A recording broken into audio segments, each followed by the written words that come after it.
This is Ari Koretsky, and welcome to Jews You Should Know, introducing the broader community to interesting and inspiring Jewish men and women making a difference in our world. Some are already famous, some not yet so, but each is a Jew you should know. Just about 3 years ago, in March of 2018, I had the immense pleasure and honor of interviewing Rabbi Dr. Abraham Twerski. He just passed away several days ago.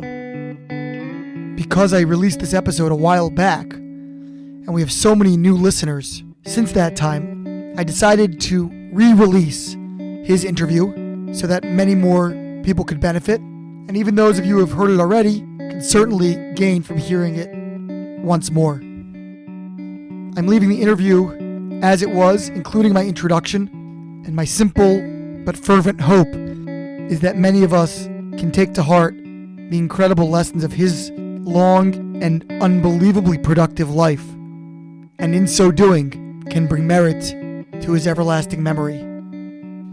And now to my original introduction and my conversation with Rabbi Dr. Abraham Twerski. Zecher Tzadik Livracha, may his memory be for a blessing. Today I have the really exceptional pleasure of presenting to you Rabbi Dr. Abraham Twerski. Dr. Twerski is one of my personal heroes, and I regard him as a national treasure of the Jewish people.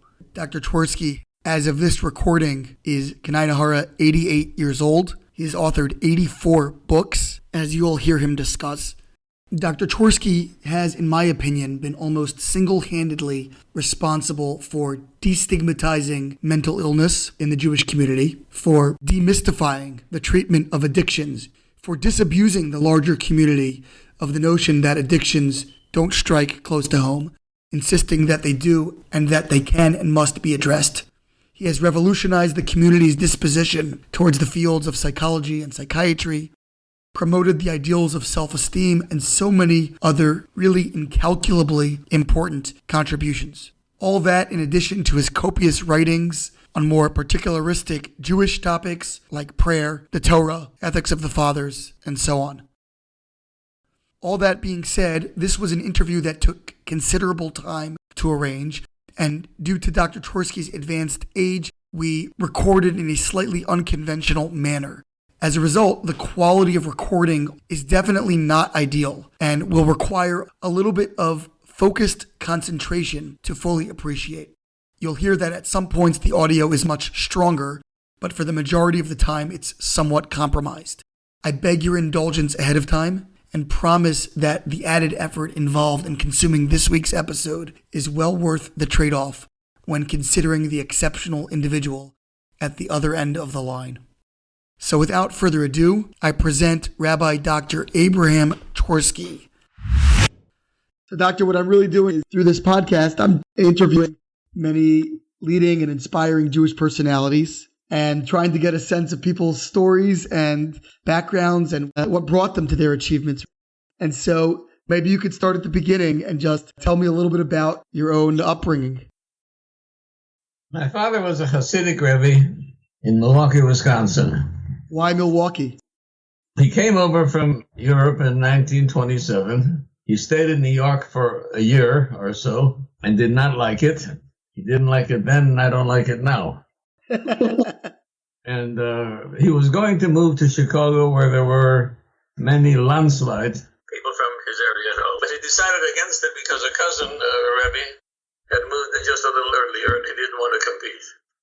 But Milwaukee was not that far from Chicago, and there was a gathering of Russian, Ukrainian Jews there who were familiar with my father's background, so he opted for Milwaukee. I believe that everything is divinely guided. I don't think that I could have turned out to be whatever I was, good or bad, if I wasn't in Milwaukee. Why? Let me put it this way. The religious Jews in Milwaukee were those that had come over earlier in the 20th century.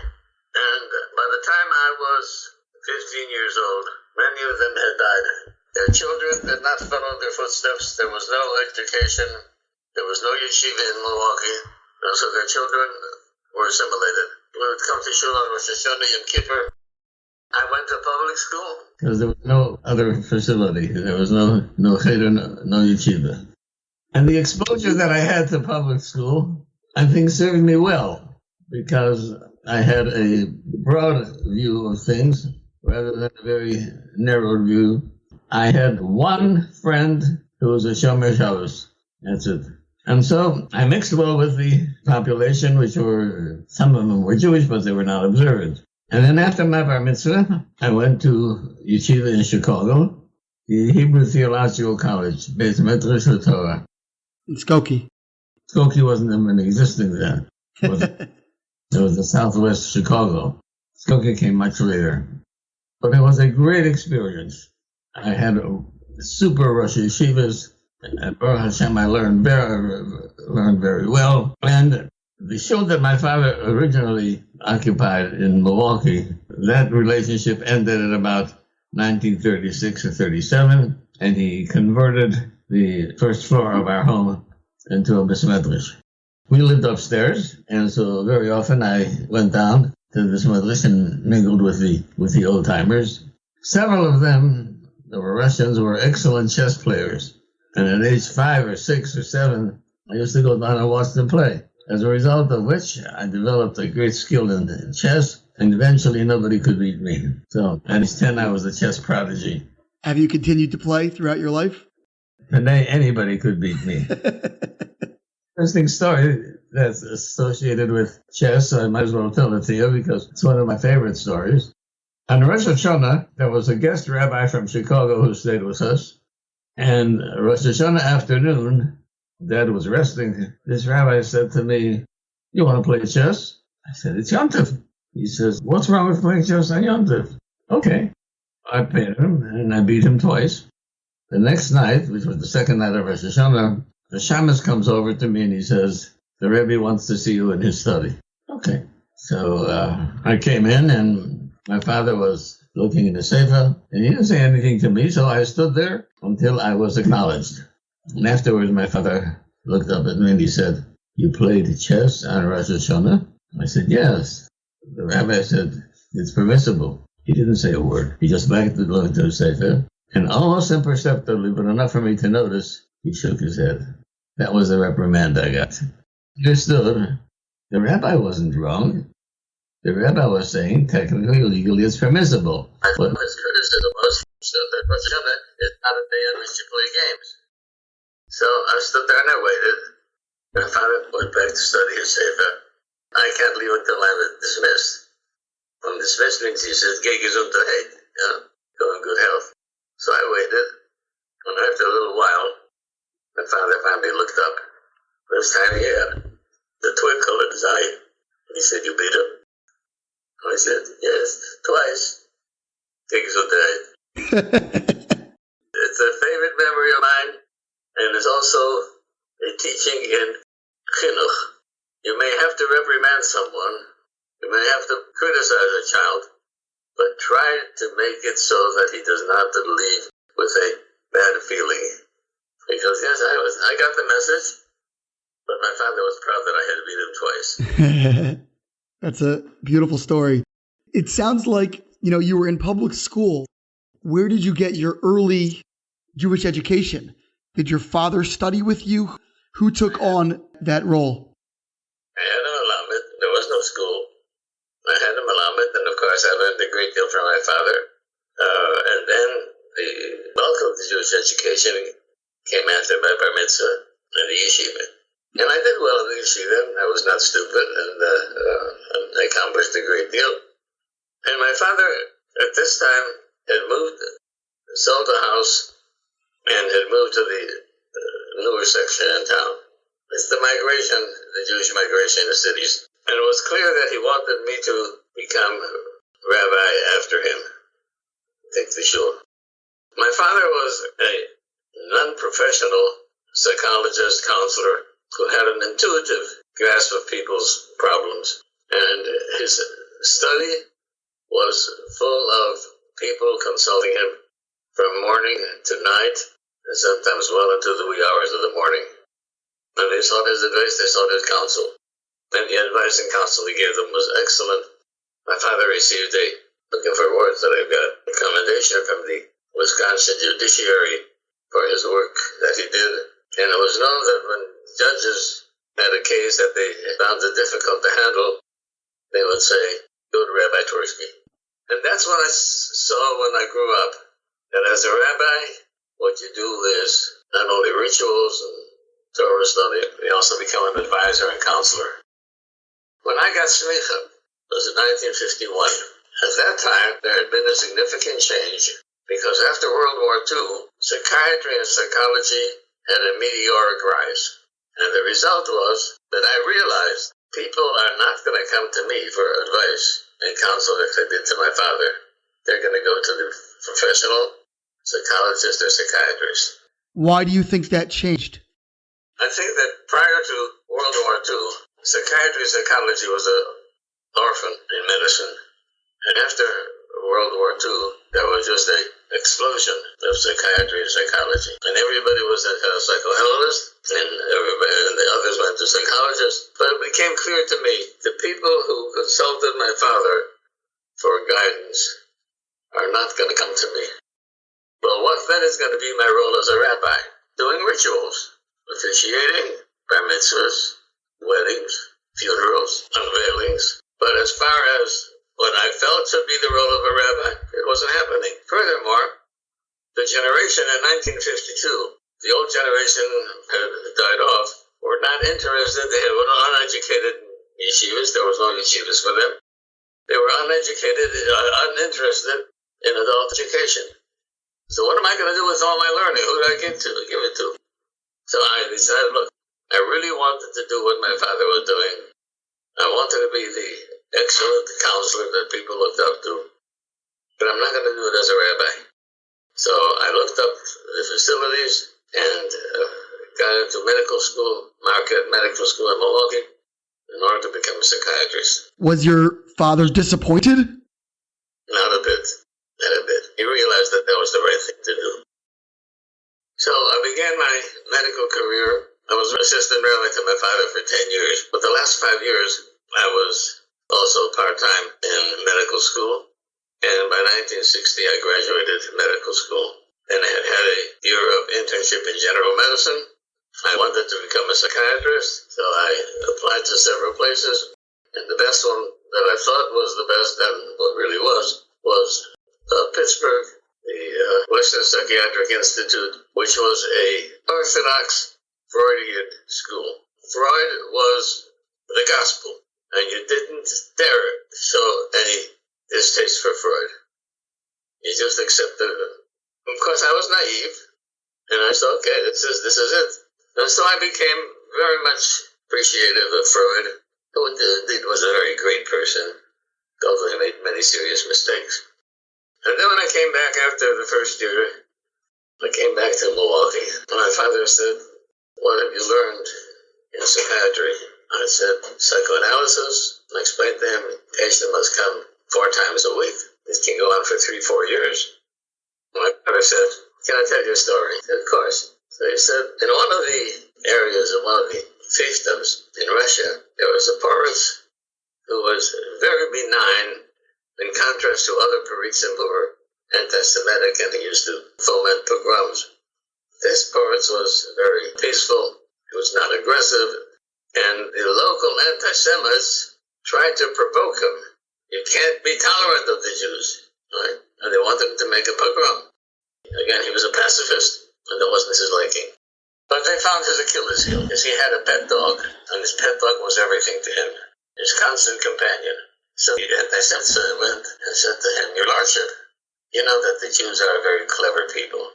They know how to teach a dog how to talk. They would never do it for you because you're not one of them.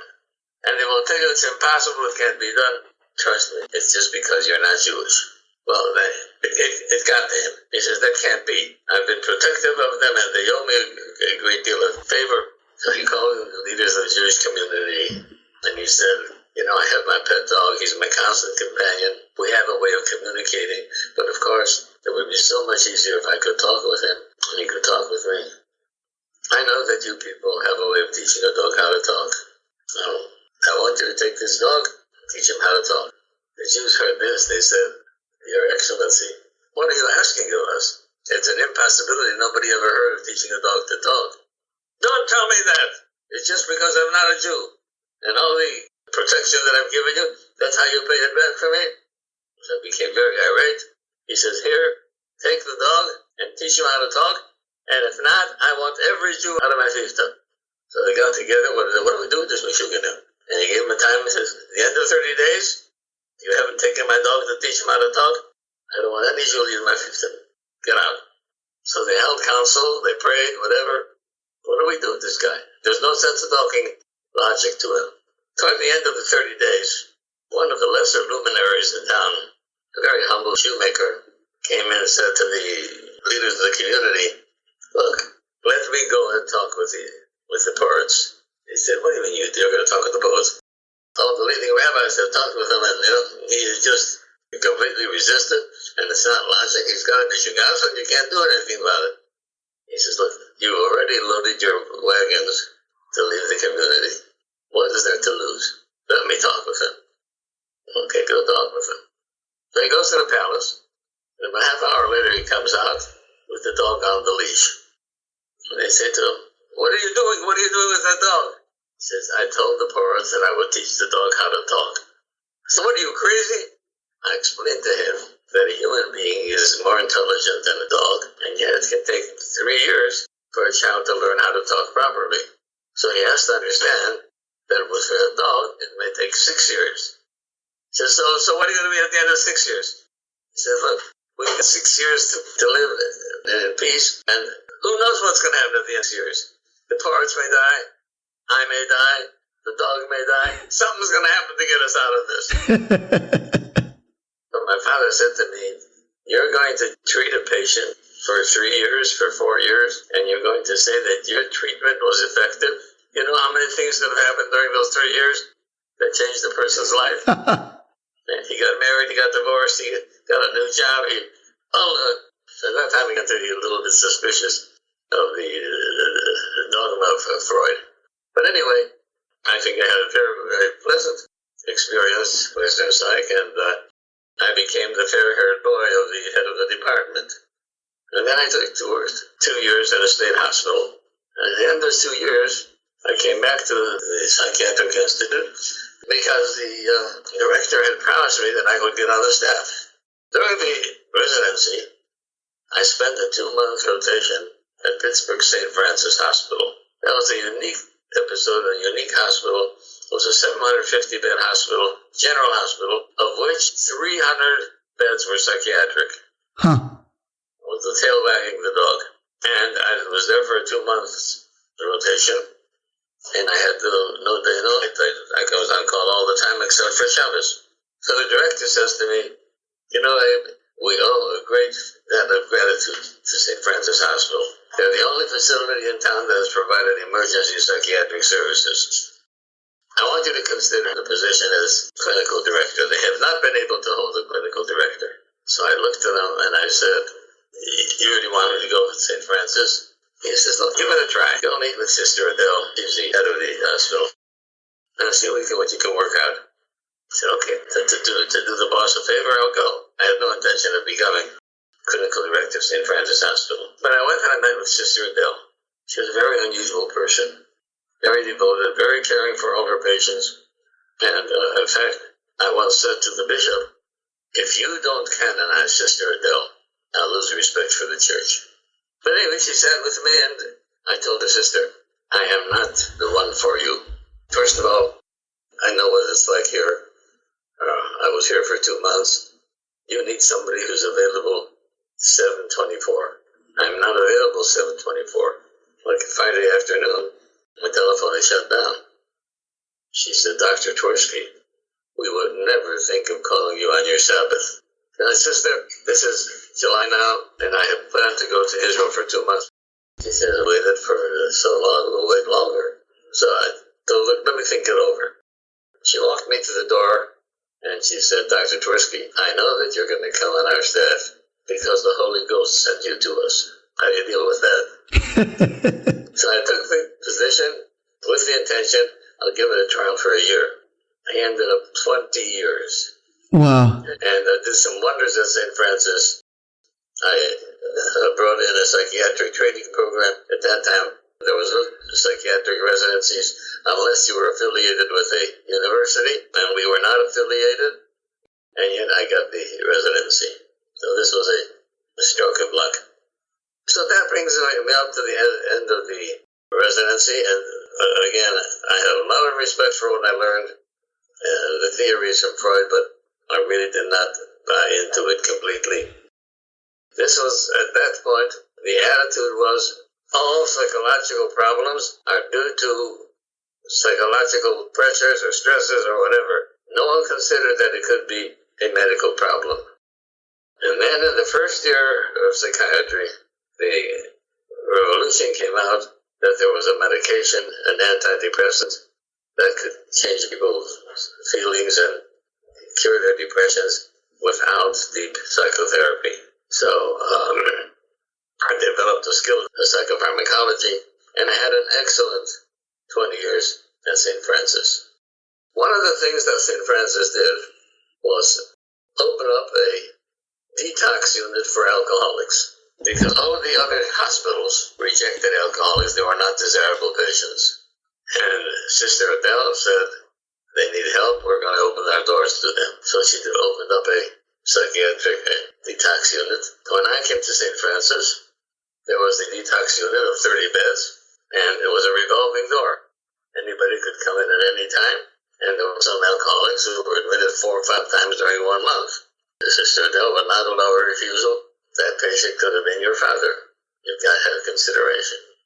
But after a while, I realized that we're not doing these people any good by detoxing them for 5 days and then sending them home. We have to have a rehab to give them a foothold on recovery. The only big rehab available to us was 400 miles away in eastern Pennsylvania. So I went and met with them, and we had a good relationship, and we sent some of our patients there. But I realized that we're going to have to build a rehab on our own. And this was a monumental thing. It was a completely unrealistic thing to do. I borrowed $2.2 million from the FHA with a government continued loan. So they didn't give us anything, but we had a loan. And we found a place on the outskirts of town, and we built up a beautiful building costing over $2 million, which opened in 1973. And that is still functioning today as the Gateway Rehabilitation Center, one of the best rehab centers for alcoholism and drug addiction. The only contact that I have with him now is occasional lectures by Skype. In the meantime, I started to write some books. And the first book that I wrote was on self-esteem, entitled Like Yourself and Others Will Too. It was turned down by 18 publishers. And then the agent, for some reason or other, went back to the first refusal and convinced them to take it. And so, in 1978, that first book was published. And was that a secular publisher, or was it written for the Jewish population? It was done for the general population. A year or two later, I wrote another book on alcoholism, and then I started writing for the Jewish population. And Art Scroll Publications took my books. And to make a long story short, last month, my 84th book was published. 84th? Oh my goodness. That's a lot of books. Among those 84 were 3 books that were a cooperative effort between me and Charles Schultz, the author of Peanuts. How did that come about? Schultz was a brilliant person, and he had a unique way of expressing things in a cartoon, much more impressive than didactic teaching. And so I told him that I'd like to explain what his cartoons are really about. He said, okay. So we did 3 books together, and this was way back in 1977, and some of those books are still active. So I had a good relationship with Charles Schultz and got some notoriety out of that. And then we built Gateway against all odds, because Blue Cross was not honoring treatment for alcoholism or drug addiction. And so I went around snoring to keep the place open.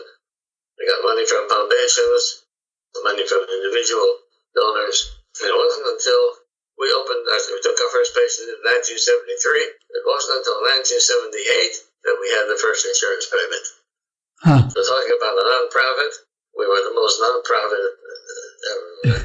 And if you go on the internet and you look up gatewayrehab.org, you'll see what the place is like. It's one of the leading rehabs of the country.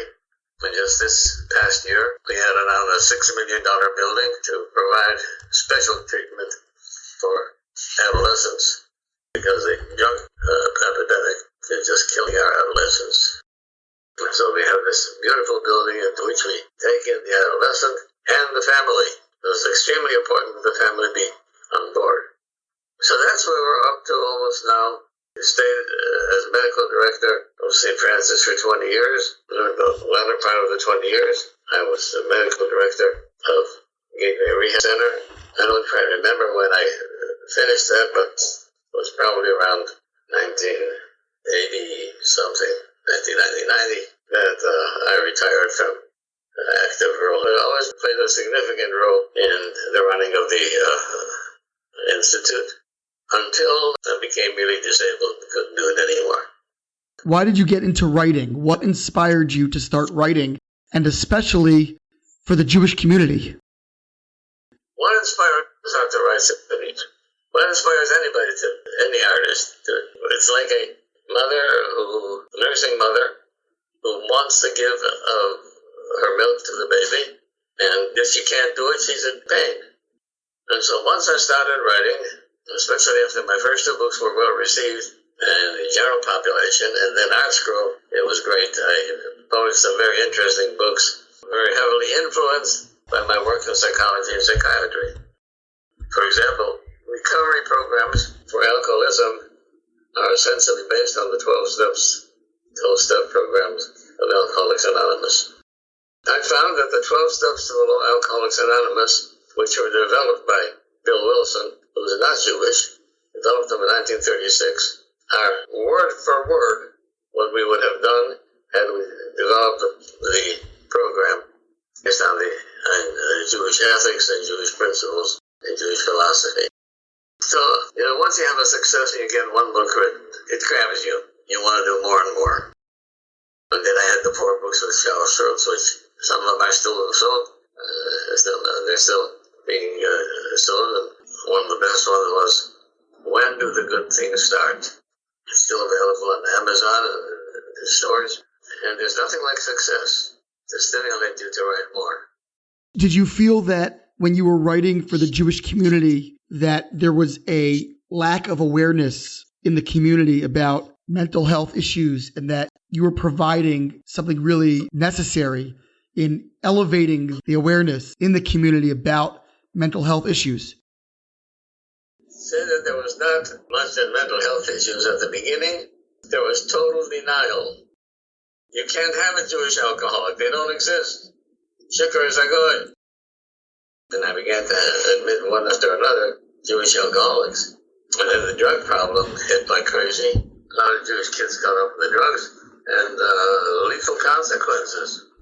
The statistics are out about how many Jewish kids die from suicide, accidental suicide maybe, die from overdose of drugs.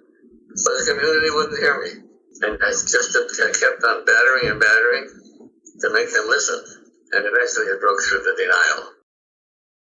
There still is denial, even after all of the progress we've made. And there's denial among the medical profession. As an example, I visited the hospital where I interned, and I met one of the residents there, and I said, "Do you have any interesting cases?" So he held the chart in his hand. "We're doing a workup on this woman." So I said, "Can I see the chart once?" So I looked at the chart and I said, "Did you ever ask her how she drinks? I think she's alcoholic." He said, "She may have a occult cancer. I got to give her the benefit of the doubt." I said, "You mean having cancer is the benefit of the doubt compared to alcoholism?" But that was some of the medical profession. And so it took a lot of effort to educate the medical profession. So it's been an exciting career. Sometimes I think, if I had to do it all over again, what would I do? exactly what I did. Not one iota difference. That's a wonderful feeling, I would imagine, a sense of satisfaction. Besides the books that you wrote on psychology and mental health issues, you wrote quite a few Jewish commentaries, right? Books on prayer and on the Torah and so forth, which I use frequently myself, by the way, and greatly enjoy and appreciate. So thank you. What inspired those kinds of writings, which were really different than your professional-related books? Look, there's a great deal of knowledge in Torah, and unfortunately, there are Torah students and professional teachers who are not fully aware of how the Torah can impact a person's life. And so I used to teach about that also when I had a chance to be invited to places for scholars and residents. So I enjoyed it, and the only thing that I don't enjoy is paying the price of reaching an old age. Have you found there's a lot of confluence between Judaism and psychology? It sounds like you're a strong believer that the 12-step program is not only compatible, but in many ways syncopatic with Jewish values. What about the 12 steps and what about Judaism makes you feel that way, that there's such a close or overlapping relationship? I have written several books that describe how the 12 steps relate to Judaism. And I once said that if Bill Wilson were alive now, I would sue him for plagiarism, for taking everything out of the Jewish philosophy and practice and putting it into the 12 steps. And in general, there's been a significant interest in, especially in orthodoxy, and mental health. Way back when I was a newbie psychiatrist, there was very little emphasis in the Jewish community on mental health. A few years ago, so exactly 20 years ago, the group got together and formed an organization called Nefesh. Nefesh means soul. And Nefesh is an organization of professional men and women who are expert in their particular fields of psychiatry and psychology and social work. I don't know what the census is now. I think they have over 400 members. That never used to be. So there's been some significant change. And there's been some significant change. Although there are some stalwarts, don't contaminate Torah with psychiatry and psychology. Okay, I can't help it. Their opinion. Somebody once said, I believe that everybody has a right to their own opinion. When you mentioned that you think that Bill Wilson would be accused of plagiarism, what are some examples of those specific areas of comprehensive overlap? Well, you can list them one by one. For example, the first step of recovery is to admit that you have a problem and that you no longer can control it and that you need extra help. And the second step is that realizing that you can't do it yourself, that you have to turn to God. So God has become a very strong part of it. Another step in Alcoholics Anonymous is to make a thorough list of the things that you've done wrong and admit them to God, to yourself, and to another human being. It's a typical way of doing tshuva. And one of my recent books was entitled Tshuva Through Recovery. How recovery is a component of tshuva. So all the 12 steps have their sources in Talmud. And I don't know how Bill Wilson got to that. It's an amazing thing that he had these precious insights. And it's now spread as a treatment for all other addictions. So it's a program for alcoholism, for drugs, for gambling, for eating disorders, for sexual addictions. And the number of groups that have proliferated across the globe, millions of people are involved in the recovery program. Do you have a favorite book that you've written? Several favorite ones.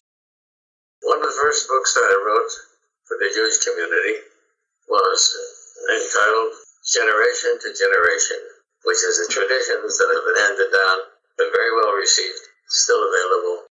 And one day I was approached by an alcoholic woman, a Jewish alcoholic woman, and she said, Dr. Twerski, isn't there any spirituality in Judaism? I said, what? She says, how come there's no Jewish books on spirituality? The only books that have spirituality are written by Catholic priests. I said, okay, I'll try and remedy that. So the first book that I wrote was entitled Living Each Day. And it's based on the idea of one day at a time. That's been in print now for maybe 20 years. It's very good. Generation to generation is about things that you've learned that you pass down to your children? Yes, it's essentially my father's home and what went on in my father's home. It's beautiful. What was the Chassidic roots of your father? My father's origin was from a Russian Chassidic group of Chernobyl, which all of the later ramifications and derivatives. And my mother was a Halberstam, so she had the Polish and Hungarian Chassidic thing. Those were the two main forces of Hasidism. We had some association with Chabad, but I did not become a devotee of Chabad, although I had an enormous respect for the Rebbe who I was several times. I've heard it quoted from you before that all of your books, or at least all of your mental health-oriented books, were really centered around one theme and extensions or expressions of one theme, that theme being self-esteem. Is that accurate? Right. The one thing that goes through every book is the importance of self-esteem and the disaster when people are not aware of their character traits. Everything goes on self-esteem. How do you see that expressing itself in ways that are not so obvious? I think that most human problems, whether it's an individual problem, familial problems, social problems, are invariably a problem of self-esteem. If a person has good self-esteem, realizes his own self-worth, that's almost an immunity to develop a psychiatric illness. Now, of course, there are psychiatric illnesses that have very little to do with psychology because they are mental, chemically oriented problems, and those have to be treated chemically. So we have a good stock of antidepressants, which if used properly, can help a person overcome depression. Certainly, it seems like you believe that the notion of strong self-esteem is not at all incompatible with notions of sublimation to a higher authority and the sense that we cannot achieve or find healing, recovery without that help. Some of the great Musar authorities have said that some people believe that humility involves devaluing oneself. And they said anybody who is not aware of his potentials and what he can accomplish is not humble, he's a fool. And so we have to realize that humility is, and I said, look, the Torah says that the most humble person ever walked on the earth was Moses. And yet Moses was well aware of his extraordinary skills. We have a bunch of defenses, psychological defenses. They kick in automatically, but that doesn't mean that they're all good. The individual who denies his abilities and thinks poorly of himself is apt to have a significant problem relating to the father, mother, the husband or wife. Because in order to have a good relationship, one has to have a good feeling about oneself. Now that does not mean what we refer to as gaiva or egocentricity, not at all. So if we know our true value and have a great deal of self-respect, confidence in ourselves, we may need help, but essentially can overcome all the challenges. You mentioned earlier that if you had to change anything about your career, your life, you wouldn't, which is a wonderful posture to be able to assume. What are you proudest of in this illustrious and long career that you've had? I think that it's probably close. The emphasis on self-esteem as part of important mental health and the realization of how much addiction occurs in our lives. Alcohol and drugs, gambling, food, sexual addictions.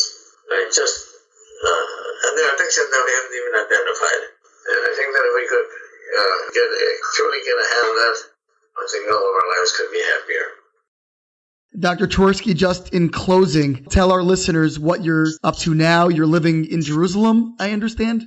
Yes. How long have you been there? Almost 2 years. Wonderful. Are you still writing? What are you doing to fill your days? Well, my writing has been limited significantly because probably as a side effect of medications, I developed a severe hand tremor. Hey. So I can't even type. But thank God that's improving. And again, my memory used to be very sharp, but at 88, that's deteriorating. And it's very difficult to write without good memory. And you have to run and look everything up. But nevertheless, I hope I'll be able to turn it around. Dr. Twerski, I cannot thank you enough for your time. And I want to wish you many more years of good health. You're up to 84 books, and I think we need another 4 to match your current age, and God willing, many more from there, because I know that the Jewish world and the world at large has been immeasurably enriched by them and will continue to be so, God willing, for many years to come. So thank you so, so much. This has been Ari Koretsky on Jews You Should Know. Please visit us at JewsYouShouldKnow.com and subscribe at iTunes, Stitcher, or wherever you consume podcasts. Find us on social media at Jews You Should Know. If you'd like to become a supporter of this podcast, we would greatly appreciate that, and you can do so by visiting patreon.com. That's patreon.com/Jews You Should Know. Finally, if you have enjoyed this podcast, please leave us a review so that we can continue to grow and introduce many more people to Jews You Should Know.